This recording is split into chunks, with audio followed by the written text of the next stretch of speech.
the richest kind of people and companies harm the climate through excessive consumption, but also harmful investment choices.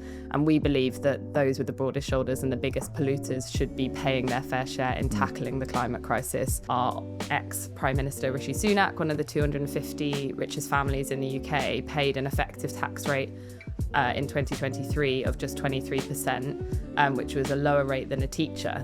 The vast majority of super wealthy people want to remain in the country that is home to them. It's not, if you imagine if you suddenly became super wealthy overnight, you're not going to want to leave your friends, your family, your communities, your businesses, all the things that make this country your home. And actually, the evidence shows that it's only a fraction of people who, there will always be that kind of handful that might follow the money, but the vast majority of people want to remain in and give back to the country that have given them so much.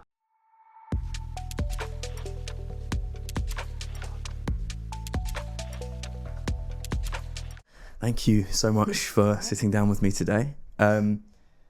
Would you like to introduce yourself and your organisation for people who might not be familiar with you or your work? So my name's Caitlin Boswell, and I am the head of advocacy and policy at an organisation called Tax Justice UK.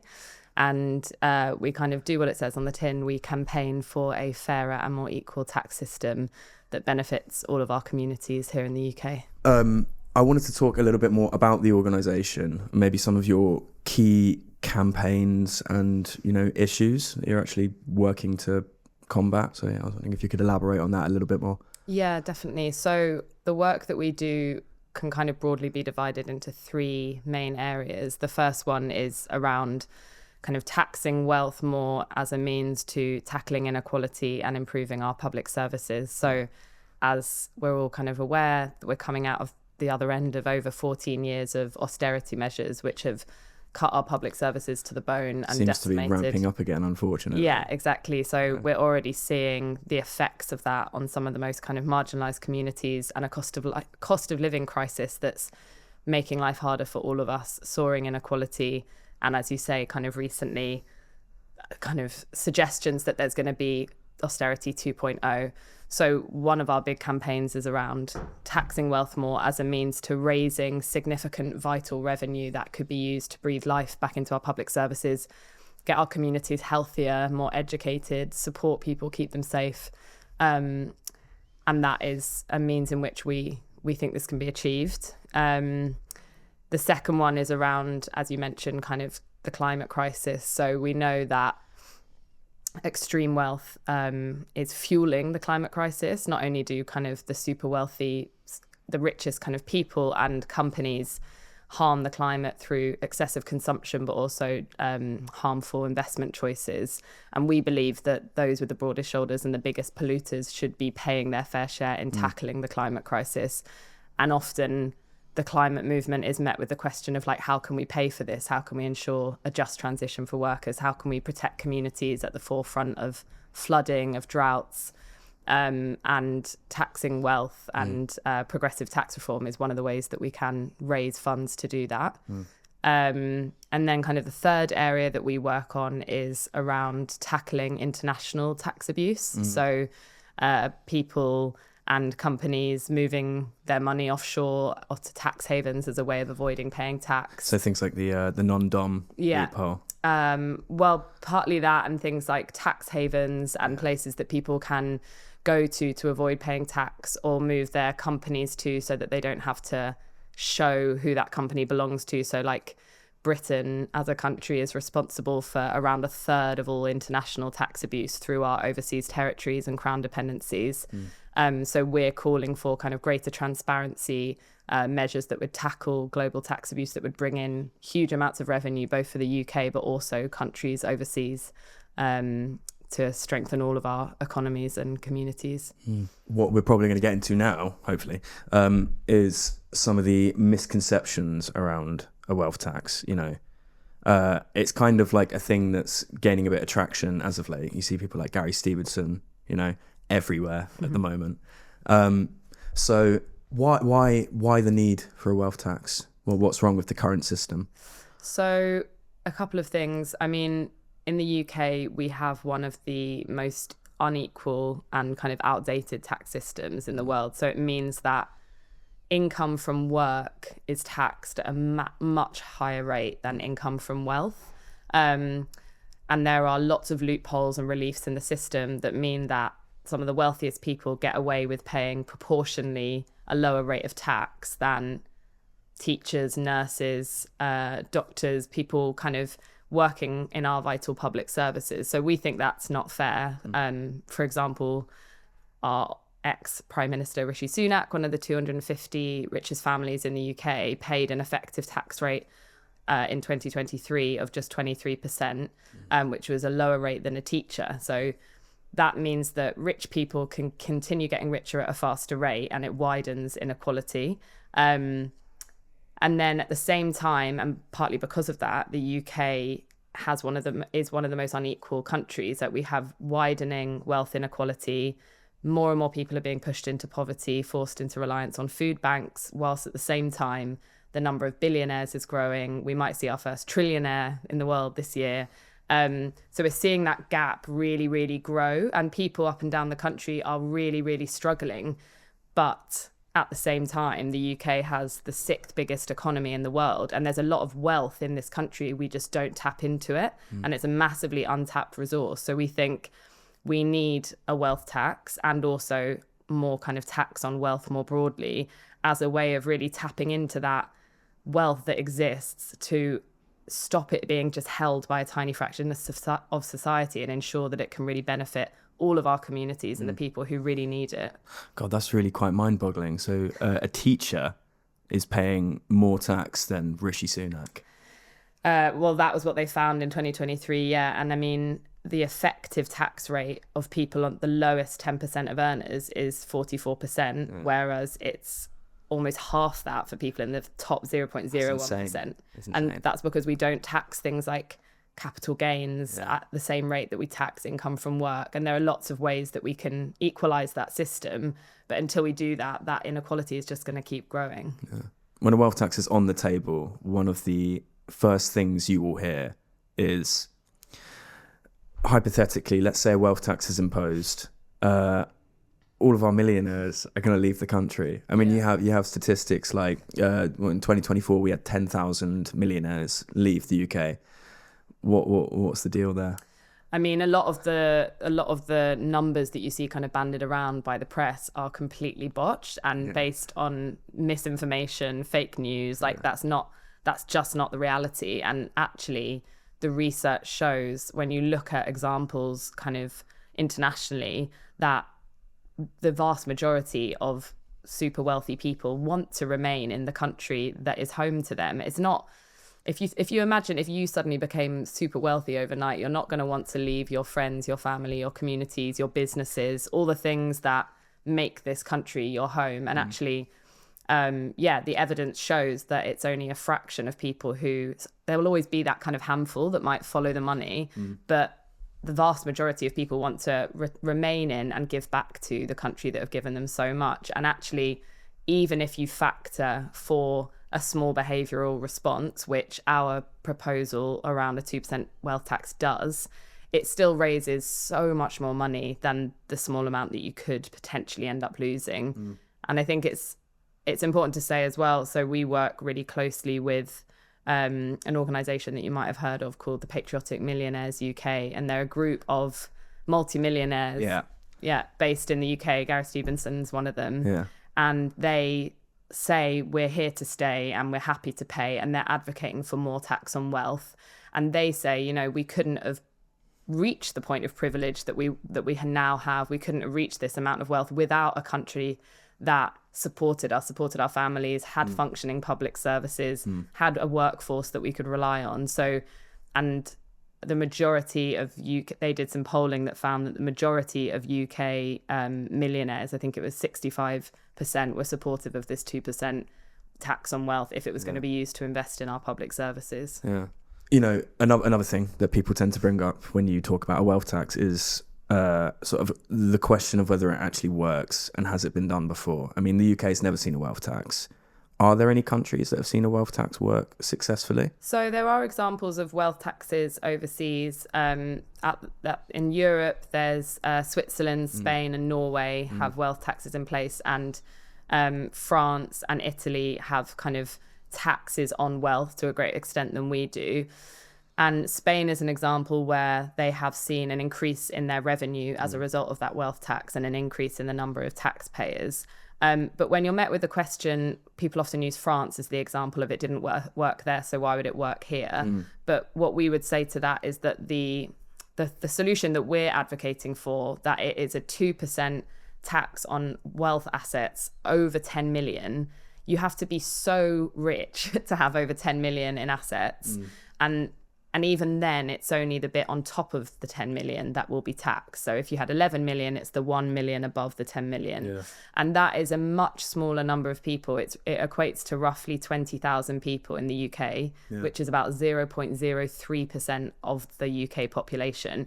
That's a really small number of people, relatively speaking. So it makes it much easier for HMRC to administer and for people to evade. Whereas in France, the threshold was much lower. I think it was around 1.3 million in euros. So it meant that it was a vastly bigger number of people that they're trying to collect this tax from. Yeah. So there are significant differences that we think mean it would be much easier to administer in the UK, what we're calling for. Yeah. But the truth is it has been done overseas and it has brought in revenue for those countries. So, yeah.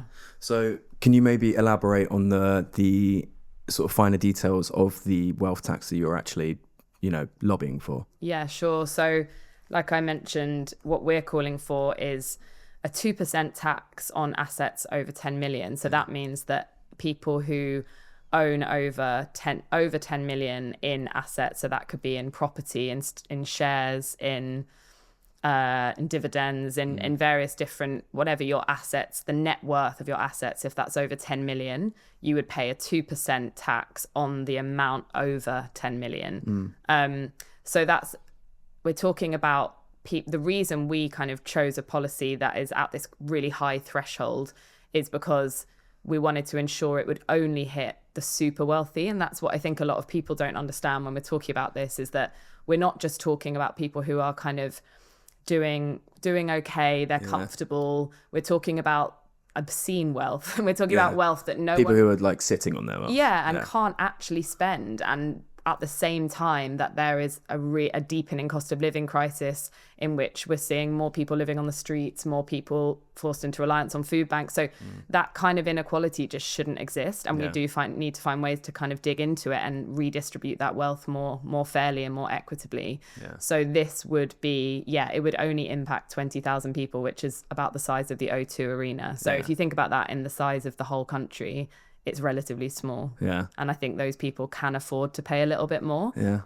It's not gonna have a massive dent on their wealth. They're probably not gonna feel it a huge amount, but the vast majority of communities in this country would feel an improvement to their public services, their daily life. So at the end of the day, we have to kind of ask ourselves, like, what are the changes that people are willing to make in order to make this country a better and fairer place? What do you say to the person that, maybe pushes back on a wealth tax and says things like, you're punishing people's success, this is the politics of envy, you just need to be more entrepreneurial, people need to find more creative ways to make money, engage in the economy? What do you say to those people? I mean, I think, again, I would go back to that point of, we're not talking, the people that come to mind, I think, when people are making that point, we're not talking about most of those people. We are talking about a fraction of society, those with such extreme wealth that most of us can't even imagine what that looks like. We're not talking about, we don't want people to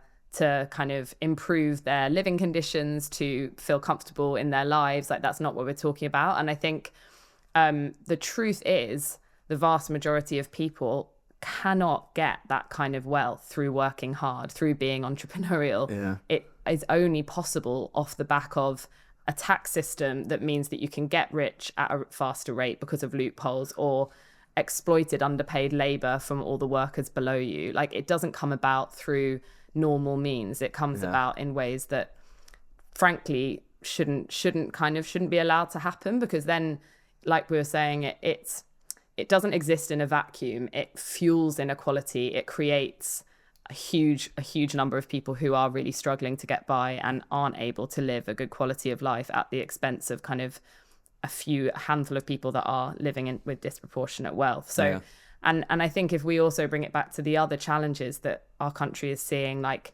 14 years of austerity that have left our public services at breaking point or broken, you could say, a climate emergency that is kind of the biggest issue that any of us are dealing with right now, and a cost of living crisis that we're seeing both in the UK and overseas that's only sort of getting worse. And these are the issues that our country is facing. And so I think we have to kind of ask ourselves, are we going to continue with the system we have where everyone is struggling, the vast majority of people are struggling whilst a few people are getting richer?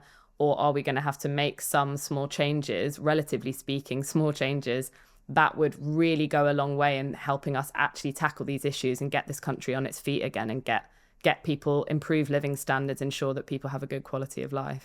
There kind of seems to be a little bit of a reluctance to acknowledge a wealth tax by Labour and Keir Starmer. Why do you think that is? Do you think it's purely a systemic thing and maybe it hurts their party's margins, or is it maybe something more?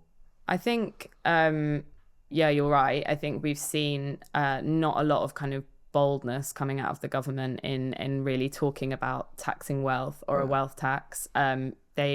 There's a kind of fear around this issue, and I think that like we shouldn't shy away from the fact that there are really rich and powerful lobbyists and groups who hold a great deal of power. Some of that, like you can see, I mean, you can draw parallels and look at what's happening in America right now, where CEO tech giant billionaires are having a direct say over trade and economic policy that is then sending shockwaves across the world. Like that is really, really concerning levels of kind of corporate power and political capture.